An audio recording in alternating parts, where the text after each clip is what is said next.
Hey guys, this is Ryan Johnson Ministries. Listen, I want to talk to you this week. I do want to be a word of encouragement. At the same time, I do believe that God is doing something that is sometimes painful, sometimes unnerving. You know, here we are supposed to have the prophetic word to encourage you, lift you up, and all those things are true and all those things are great, but there's times that what God is saying prophetically in this moment, in this season, can require a personal purging, a personal purification process.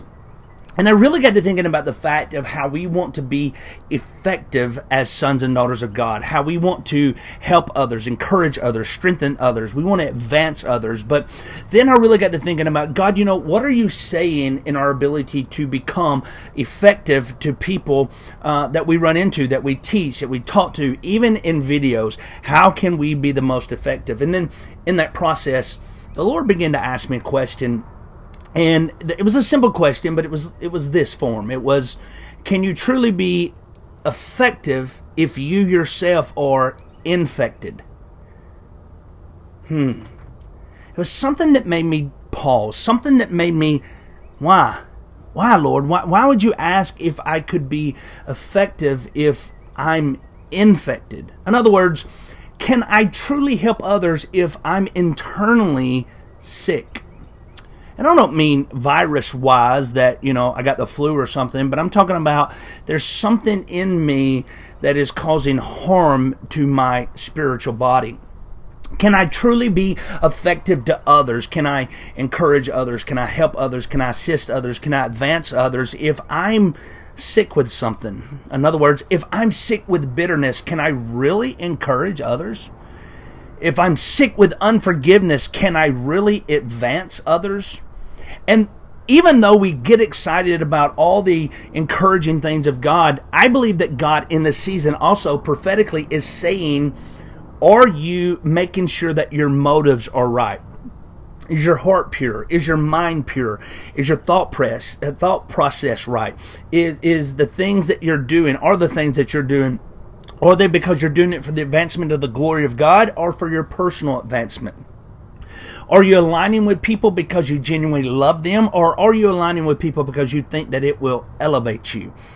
You know, I believe these are hard questions that we got to ask ourselves from time to time. We got to challenge ourselves with, because if we can believe that we're doing something out of obedience but manipulate a situation in order to make us look a little bit better, think about King Saul for a moment. The Lord instructed through the prophet Samuel to tell Saul exactly what to do, but unfortunately Saul wasn't 100% obedient. And eventually when the prophet Samuel came to Saul and he talked about everything that Saul did not do in the eyes of the Lord as being right, Samuel began to blame other people. Well, this is why I done it. I done it because of the people. I done it for a sacrifice unto the Lord. And eventually Saul says something very, very interesting to the prophet Samuel. He said, will you come back with me and bless me before the people? This is what alarms me. How many of us can truly be effective if there's something in us that is infected?